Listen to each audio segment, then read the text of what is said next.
Hello guys, nandito kami sa Wright Park. Ang tapat niya is the mansion. Nasaan ang mga isda? Yung balita sabi, maraming isda. Ha? Huwag daw apakan yan. Thank you. Hinahanap namin yung mga isda. Bakit wala na? Ay, wala na. Bakit?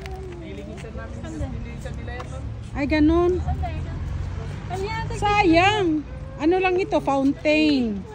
Ay, fountain na pala ito sa gabi. Ay, pinagmalaki ko pa man din na maraming isda. Nasa palengke. Nasa palengke na lahat ang isda. Oh my God! Naging ano pala siya, fountain sa gabi. Dancing fountain sa gabi. Kaya nagkaganon.